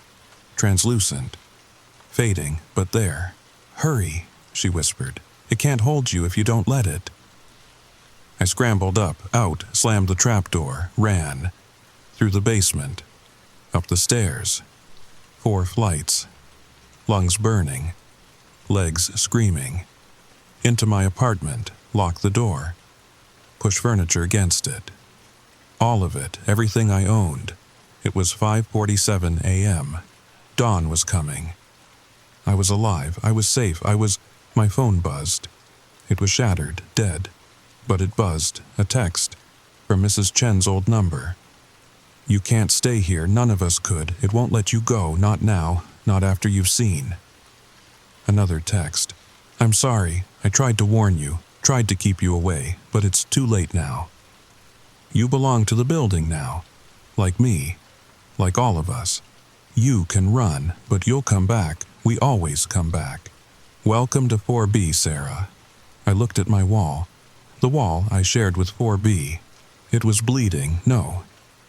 Not bleeding, seeping, something black. Something that smelled like the basement. Like the thing that shouldn't exist. The scratching started again, but not from 4B. From below, from my floor. Getting louder, getting closer. I grabbed my keys, my wallet, nothing else, and I ran. Out of the building, into the Brooklyn morning, kept running, subway, Penn Station, train, anywhere, away. That was 6 months ago. I live in Seattle now. New name, new job, new life. But every night at 3:47 a.m. I hear it. The scratching. Even here. Even 3,000 miles away. Because Mrs. Chen was right. We always come back. The building is calling. The thing below is hungry. And I can feel myself fading, becoming like her. Translucent. Temporary. Another ghost tied to that brownstone. Another warning that no one will believe. Sometimes I catch glimpses in mirrors. My reflection is less, thinner, like a photocopy of a photocopy. Each day a little more faded, a little less real. I've tried to warn others. Posted on apartment hunting forums. Left reviews on rental sites. They get deleted. Every time. Like the building won't let me. Like it's protecting itself. Protecting its food supply. The other night, I called Petrosky. Don't know why. Maybe hoping he'd tell me 4B was demolished. That the building was condemned. That it was over. Sarah? He sounded surprised. Where have you been? Your apartment's still yours if you want it. Paid up through the year, remember? I hadn't paid. I knew I hadn't paid. I'd run with nothing but the clothes on my back. I can't come back. Sure you can. Door's always open. In fact, his voice changed, became distant, hollow. We've all been waiting for you. The building misses you. We all miss you. Come home, Sarah. Come feed. I hung up, threw the phone across the room. It shattered, but I could still hear his voice, coming from the pieces, from the walls, from inside my skull. Come home, come home, come home. I'm booking a flight tomorrow, back to New York, back to Brooklyn, back to apartment 4A. Because I finally understand. The thing in the basement doesn't take you. It doesn't need to. It just shows you the truth. That you were always meant to be there. Always meant to feed it. Always meant to join the others. The scratching is louder now. Not coming from the walls. Coming from inside my head. My fingers are moving on their own. Scratching at the table. Leaving marks. Spelling out an address, my old address. I'm going home. Sound of fingernails on wood. Wait, do you hear that? That scratching sound. It's probably nothing. Probably just mice in your walls, or rats, or... Tell me, what's your apartment number, and how thin are your walls? If you made it this far, if you're still watching, then you've heard it too, haven't you? The scratching. Maybe check your walls tonight. Maybe don't check your walls tonight. But here's what I didn't tell you. What I couldn't tell you until now. The thing in the basement? It's not unique. There are others. In other buildings. Other cities. They're connected. A network, growing, feeding, waiting. Maybe your apartment has thin walls too. Maybe you've heard sounds you can't explain. Maybe you've noticed neighbors disappearing. Apartments that stay empty too long. Basements you're not allowed to enter. Comment below if you've ever heard unexplained sounds in your apartment. share your building's address. Or don't. Maybe it's better not to know. Maybe it's better to keep pretending those sounds are just pipes, just settling, just neighbors. Like and subscribe if you want to hear more true stories from people who've encountered things that shouldn't exist. Hit the notification bell. Though, honestly, after this story you might not sleep well when it dings at 3:47 a.m. And remember, some doors are meant to stay closed. Some basements are meant to stay unexplored. And some neighbors are better left unknown. Oh, and one last thing. If you live in Brooklyn, if your building was built before 1950, if you've been hearing sounds, maybe it's time to move. Or maybe it's already too late. Sweet dreams. Scratching continues. Whispered. Check your walls. Story number 4. My mother's voice called me from the kitchen at 2 a.m. last Tuesday, which would have been perfectly normal, except she died 3 years ago. Danny, sweetie, come here. I made your favorite chocolate chip cookies. I could smell them, fresh from the oven, just like she used to make every Sunday after church. The voice was perfect. Every inflection, every gentle note.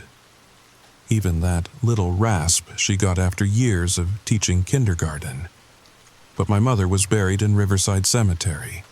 I'd thrown the first handful of dirt myself, so I did what any rational person would do.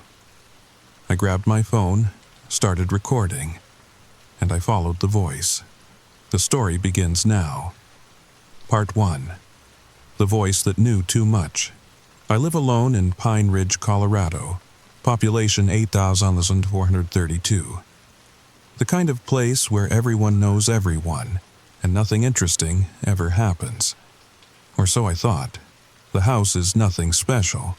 A rental on Elm Street, 2 bedrooms, 1 bathroom, drafty windows. But the rent's cheap, and it's close to my job at the hardware store. Been here 2 years. Never had problems before. That night started normal. Netflix, leftover pizza from Antonio's. A beer, maybe 2.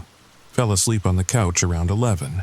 Woke up to, Danny, where are you, sweetie? Mom's voice, coming from the kitchen. Clear as day. I sat up, heart pounding. The TV was still on, some reality show about flipping houses. The room glowed blue-white. Normal, everything normal. Except, I'm waiting, Danny. The cookies are getting cold. My hands shook as I grabbed my phone.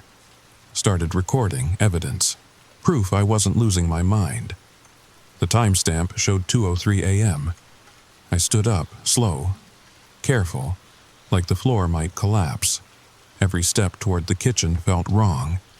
But I had to know, had to see. The kitchen was dark, empty. No cookies, no Mom.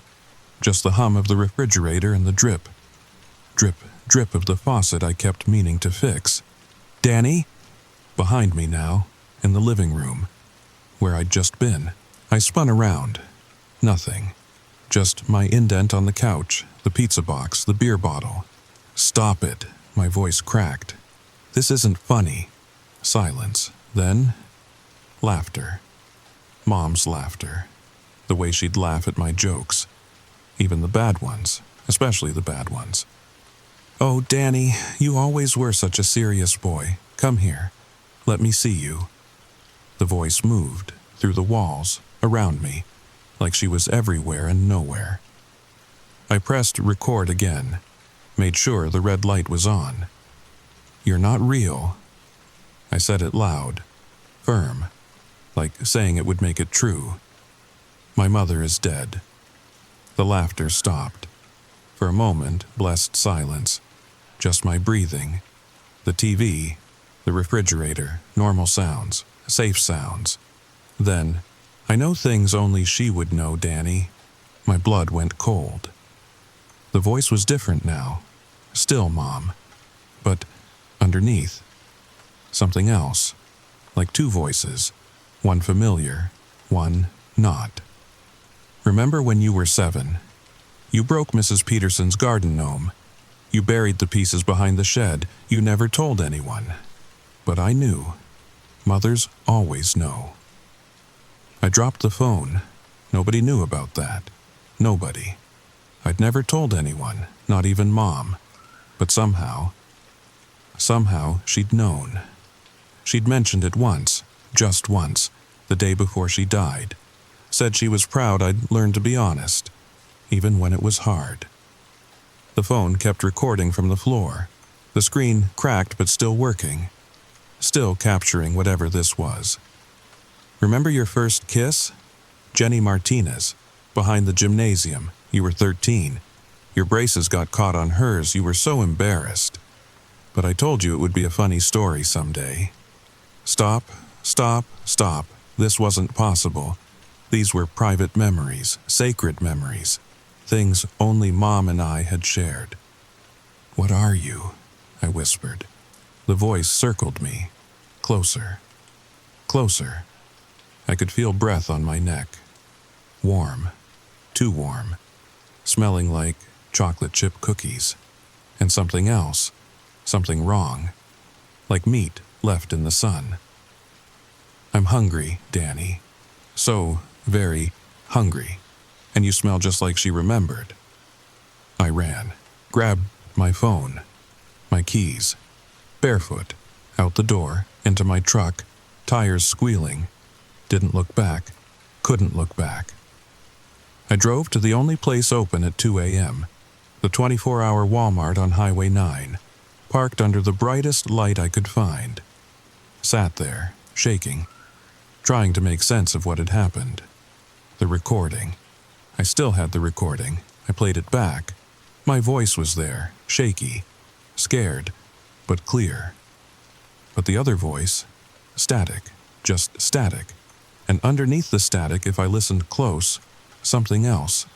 Like whispers, like hundreds of whispers, all saying the same thing.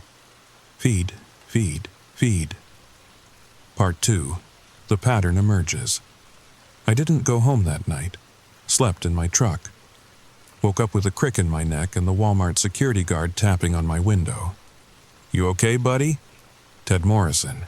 Went to high school with his son. Good guy, concerned eyes. Yeah, just rough night. He nodded, didn't push, small town courtesy.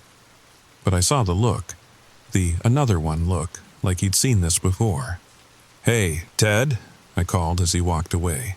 Have there been others? Sleeping in their cars?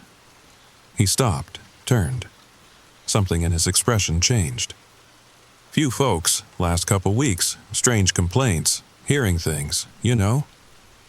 I didn't know, but I was starting to suspect. Ted, what did you hear? He glanced around. Parking lot was empty except for a few overnight semis. Drivers sleeping, safe in their metal boxes, or so they thought. My brother. He said it quiet, almost ashamed. Tommy. Died in Afghanistan 8 years ago. His hand went to his chest. Dog tags under his shirt. I'd seen him wear them. Started 2 weeks back, his voice on my radio, channel no one uses, asking me to come find him, saying he was lost. Cold. Needed his big brother. What did you do? What could I do? I know he's gone. I was at the funeral. Folded flag. 21 guns. The whole thing, but... His voice cracked. But what if, you know? What if he needed me? I knew. I drove out to Miller's Point, where we used to camp as kids. That's where the voice said he was, waiting by the old fire pit. Ted laughed, bitter. Nothing there but ashes and memories. But I swear I could smell him. That stupid cologne he wore, trying to impress girls. You didn't see anything? No. But I heard him, closer. Like he was right behind me, breathing on my neck. Asking why I left him. Why I didn't save him. Why I got to come home and he didn't. Ted's hands were fists now. I ran, like a coward. Been sleeping in my car some nights, when the radio starts acting up. When I hear... He stopped, shook his head, walked away. But I'd seen his truck in the parking lot, blanket in the back, fast food wrappers. He'd been living there, hiding from his brother's voice. I drove to the library, opened at 8 a.m. Betty Chen at the desk, same as always. Smile a little forced, eyes a little tired. "Morning, Danny. What can I help you with?" "I need to see the newspaper archives. Local news, last few weeks." She hesitated, just for a second, then, "Microfiche is in the back. You know the way." I did. Spent an hour scrolling, looking, and finding. 3 weeks ago. Local teacher reports intruder. No signs of forced entry. 2 weeks ago. Elderly man missing after claiming to hear deceased wife. 10 days ago. Family of 4 abandons home. Neighbors report strange noises.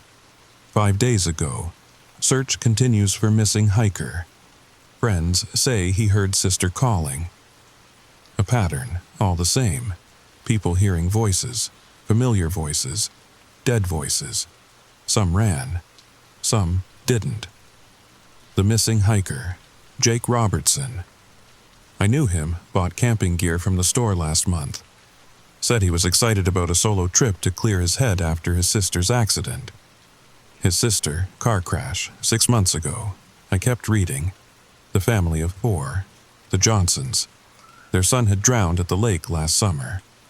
They'd reported hearing him calling from his room, playing, laughing, asking them to come play. They'd left everything, just drove away, never came back. The elderly man, Walter Friedman, his wife Margaret had passed from cancer. 53 years of marriage. He'd told neighbors he could hear her calling him to bed. Every night, same time, 9:17 p.m., the exact time she'd died. He'd been missing for 8 days. My hands were shaking. This wasn't isolated, wasn't just me. Something was happening in Pine Ridge, something was hunting. "Find what you were looking for." I jumped. Betty stood behind me. Too close. Had she always been that quiet? "Yeah, thanks." She smiled, but it didn't reach her eyes. "Be careful, Danny. Some stories, they don't like being told." I left, fast, something about her tone. About the way she'd looked at the articles. Like she knew. Like she'd seen this before. Back in my truck, I made a decision. I couldn't go home. But I couldn't run either. People were disappearing. People I knew. And nobody was talking about it. Nobody was doing anything. I drove to the police station, small building, 3 officers on a good day. Today, just Chief Martinez at the desk. "Danny, what brings you in?" I told him everything, the voice, the memories, the articles.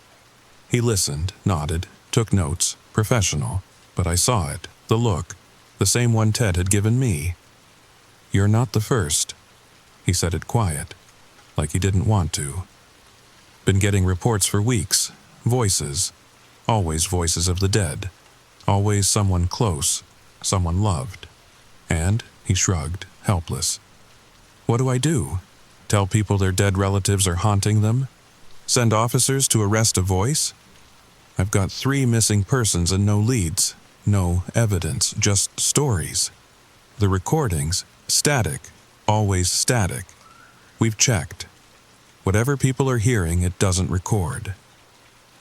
I thought about my own recording, the whispers under the static. Feed, feed, feed. What about the hikers? Jake Robertson? His face darkened. Found his campsite. Tent was shredded from the inside, like he was trying to get out, or... He stopped, shook his head. No body, no blood, just gone. What do you think it is? He looked at me, really looked. Cop eyes, measuring, deciding. My grandmother used to tell stories, old stories, from before the town, before the settlers, about things in the mountains, things that learned to speak, to mimic, to hunt. He laughed, bitter. Always thought they were just stories, ways to keep kids from wandering off. What kind of things?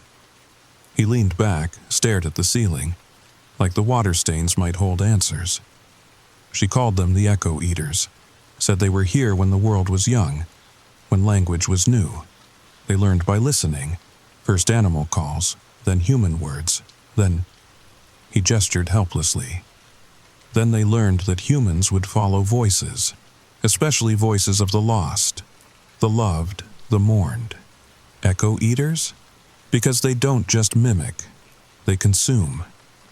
Every word you ever said to someone, every conversation, every laugh, every whispered secret. When they take someone, they get all of it, the whole echo of a life, and they use it to catch more. My mind went to Jake Robertson, the Johnsons, Walter. How many echoes had this thing collected? How many lives reduced to bait? Your grandmother, did she say how to stop them? Martinez stood, walked to the window. Pine Ridge spread out below. Peaceful, normal. A lie.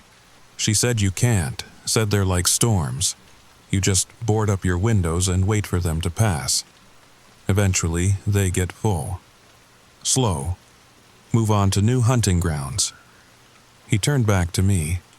But that was when towns were small, when people could just leave. Now, with phones, internet, cities connected to cities, how far can voices travel now? How far can they hunt? The question hung between us. Heavy. Terrible. There has to be something. Some way to fight them. My grandmother did say one thing.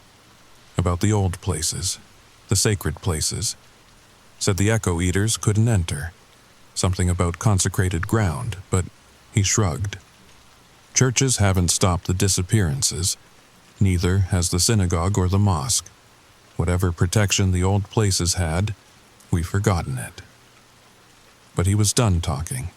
Stood up, walked to the door, opened it. Go home, Danny. Lock your doors. Don't answer voices in the night. And if you hear someone you love, someone you lost, don't listen. Whatever it promises, whatever it knows. Don't listen. I left, but I didn't go home. Couldn't. Instead, I did something stupid. Something that probably saved my life.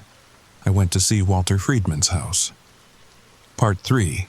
The house that listened back. Walter's house sat at the end of Maple Drive. White picket fence, rose garden. The American dream in miniature, except the roses were dying and the front door was open. Not wide open. Just ajar. Like someone had left in a hurry or been pulled out. I sat in my truck, engine running, watching. The street was empty. Middle of the day. Everyone at work, at school, living their lives, not knowing something was picking us off. One by one. I should have driven away, called the police, let them handle it. But Chief Martinez had already made it clear. They couldn't handle it, wouldn't handle it, and people were dying. My phone buzzed. Unknown number. I almost didn't answer. Then, Danny? Mom's voice. Through the phone now. How? How was that possible? I'm in the house, sweetie. Come inside. I want to show you something. I looked at Walter's open door. No way. You're not my mother. Of course I am. Don't you recognize my voice? Remember when you had nightmares? I'd sing to you, Moon River, your favorite. And she started singing. Perfect pitch, every word. The way she'd tuck the blanket around me. The way she'd smell like lavender soap. The way she'd... I hung up, threw the phone on the passenger seat. It immediately rang again. Unknown number. I didn't answer. But I did get out of the truck. The walk to Walter's door felt like miles. Every step, screaming, turn back. But I had to know. Had to understand what we were dealing with. The door creaked when I pushed it. Classic horror movie sound. Almost laughable. Except nothing about this was funny. Hello? Anyone home? A stupid question, but it felt necessary, like following the rules of polite society would protect me. Like whatever was hunting us cared about manners. The house was normal, painfully normal. Doilies on the furniture, pictures on the walls, Walter and Margaret. 53 years of smiles, vacations, Christmases, life. The smell hit me first. Sweet, cloying, like flowers left too long in a vase. I followed it to the bedroom. The bed was made. Military corners. One side rumpled, like someone had been lying on top of the covers, waiting. On the nightstand, a photo. Margaret in her wedding dress. Young, beautiful, alive.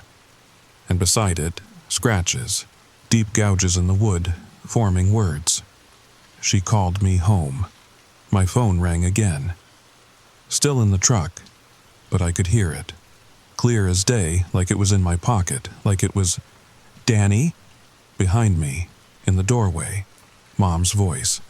But I didn't turn, couldn't turn, because in the mirror across the room, I could see the doorway, and it was empty. "Look at me, sweetie." The voice moved, circled. I watched the mirror, nothing. But I could feel it, the presence, the weight of something watching, something hungry. You know what happened to Walter, don't you? He listened.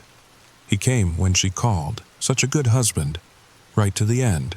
Where is he? Laughter. Not Mom's anymore, something else. Something that had worn her voice like a costume. Gone, consumed, absorbed. So many memories, so many voices. I know them all now. Every last word, every secret, every whisper in the dark. The scratches on the nightstand started bleeding. Not blood, something black, something that moved, formed new words. Your turn. I ran. Again. Out of the house, into the truck, driving. No destination, just away. Away from the voice, away from the house, away from whatever was spreading through Pine Ridge like a disease. But you can't run from something that lives in sound, in memory, in the voices of everyone you've ever loved. My phone had 37 missed calls, all unknown numbers. I turned it off, threw it in the glove box, but I could still hear it. Ringing, calling, Mom, Dad, my ex-girlfriend, my best friend from 3rd grade. All the voices, all the dead, all hungry. I drove to the one place that felt safe, the one place that had always felt safe. St. Mary's Cemetery, where Mom was buried, where whatever was using her voice couldn't follow. Couldn't. The gates were open. They were never open after 5, but tonight they welcomed me, like they'd been expecting me. I parked, walked, past 100-year-old headstones, past fresh graves, past memories carved in marble, to her spot, under the oak tree. Beloved mother, carved in simple letters. The ground was disturbed, not dug up, not exactly, but wrong. Like something had pushed up from below. Like something had... I've been waiting for you. I turned, slow, knowing what I'd see, dreading it, needing it. She stood there, my mother, but not, wearing the dress we'd buried her in. But wrong, like a photograph left in water, blurred, shifting, and behind her, others, so many others. Walter, Jake, the Johnson boy. All the missing, all the taken, all wrong, all hungry. Time to come home, Danny. Time to feed. Part 4. The truth about voices. They surrounded me. The taken, the consumed, moving wrong, like puppets, like echoes.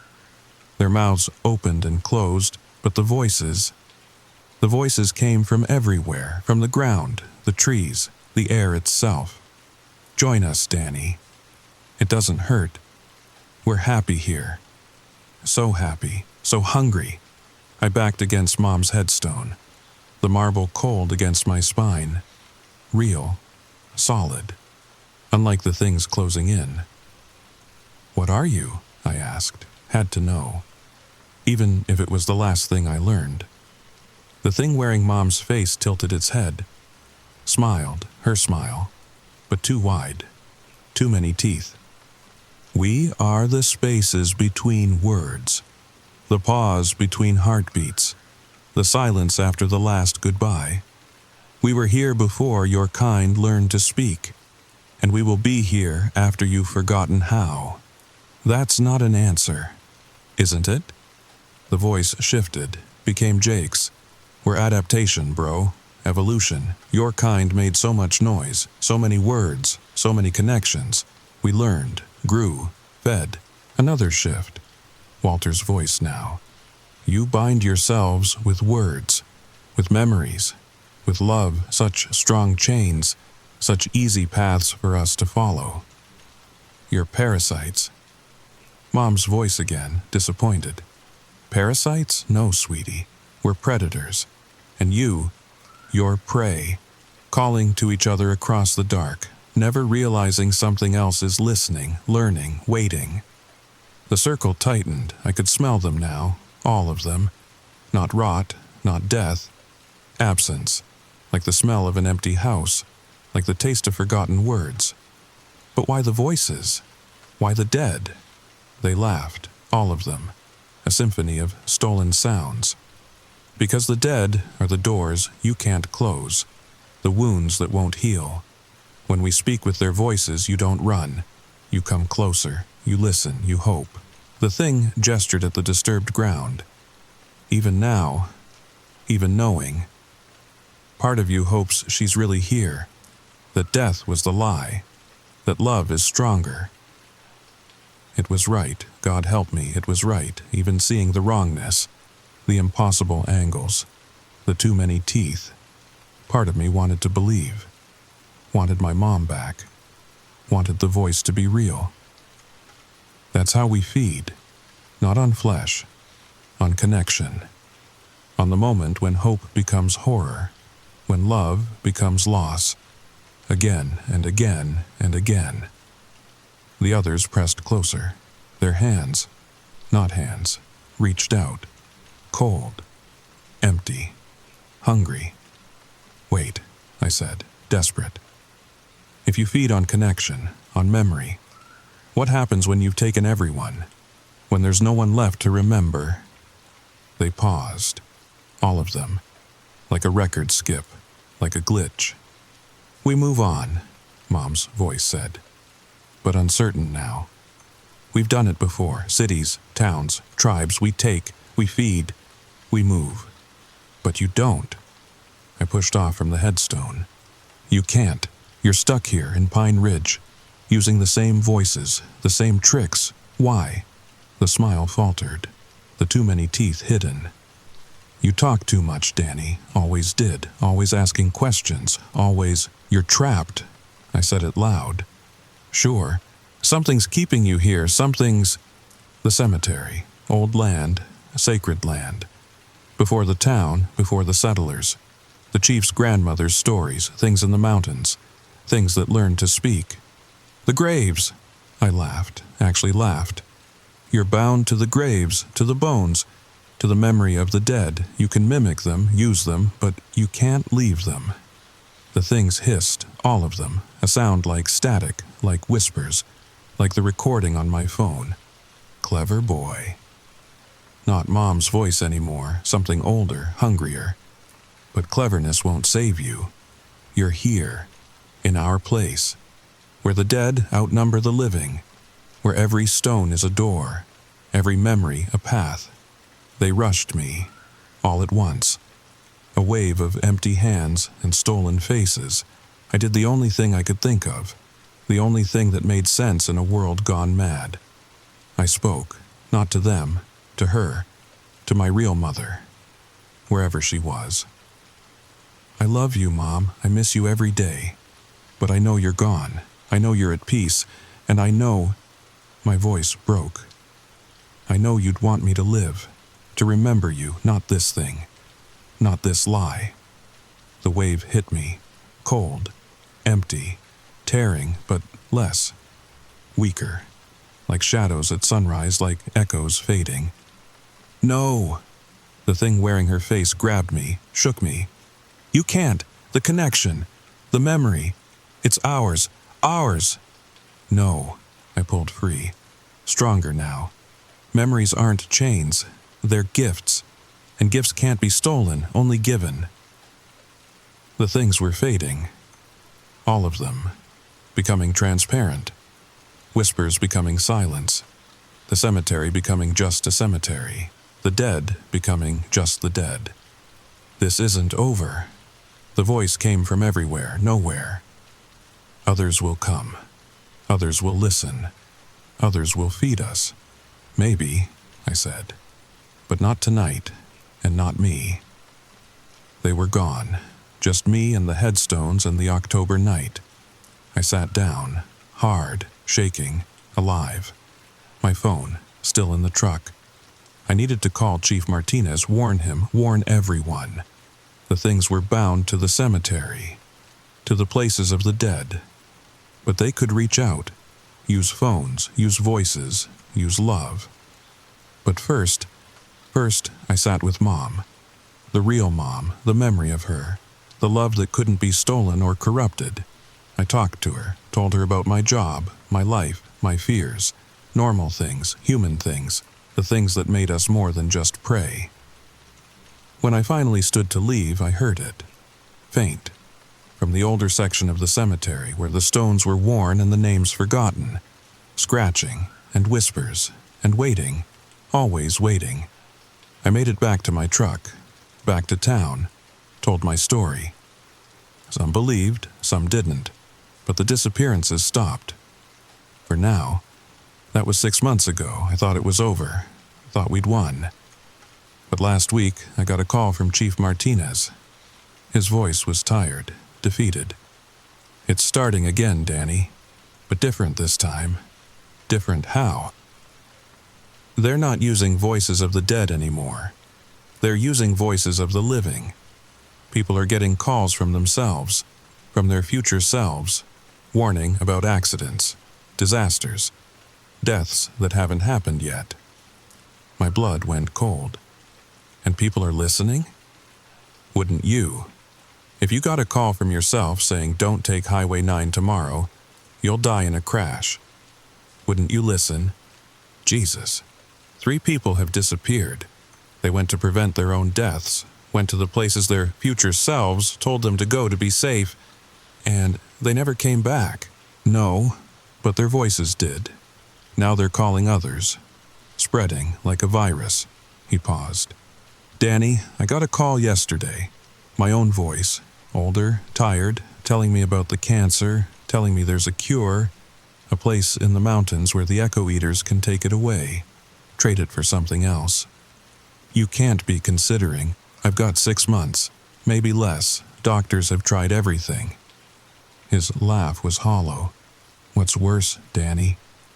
Dying slow in a hospital bed, or taking a chance that the monsters might actually help? I didn't have an answer. Still don't. Pine Ridge put up a new fence around the cemetery, posted warnings. Stay out after dark, don't answer strange calls, don't follow familiar voices. Most people listen, most stay away. But sometimes someone gets curious, or desperate, or lonely enough to hope. The cemetery is patient. The things that learn to speak are patient.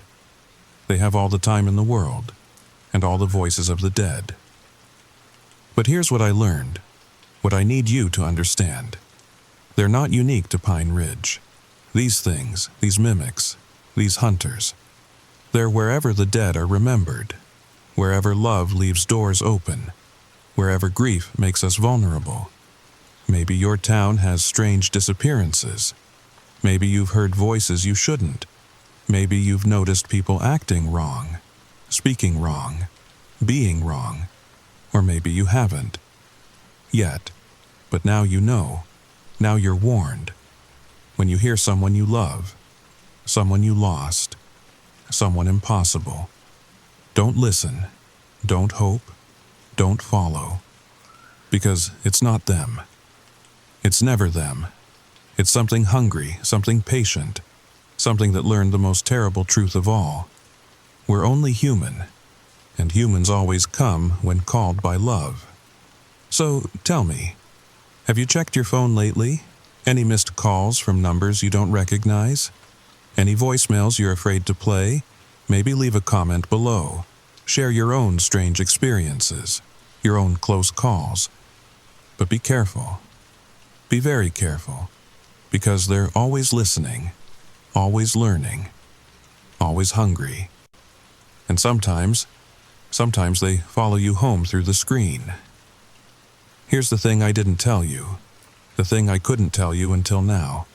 Last night, I got a call from myself, from a voice that sounded exactly like mine. It knew things, private things, things I've never told anyone. It said I was already taken, said I'd been feeding them for months without knowing. Every person who watches this video, every person who hears this story, I'm spreading their influence, teaching them new voices, new connections, new ways to hunt. It said that's why they let me go that night in the cemetery. Not because I'd won, but because they'd found a better use for me. A broadcaster, a spreader, a carrier. And now you've heard the story. Now you know they exist. Now you're connected to everyone else who knows. A network, a web, a buffet of voices and memories and connections just waiting to be harvested. Subscribe if you want to hear more true stories from Pine Ridge. Hit the bell so you'll know when I post. Because I'm still here, still watching, still warning. Or am I? How do you know this is really me? How do you know I'm not one of them now, using my own voice, my own memories, my own channel? You don't, you can't. And that's the real horror, isn't it? In a world where voices can lie, where the dead can call, where even your own future self might be a trap. Who do you trust? What do you believe? And if you hear my voice calling you, if this video starts playing on its own at 3 a.m., if you hear me asking you to come closer, run. Or don't. Maybe I'm trying to save you. Maybe I'm trying to feed. You'll never know until it's too late.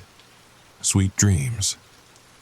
End with the sound of a phone ringing, and ringing, and ringing, and then a voice barely audible. Hello? Is this really you?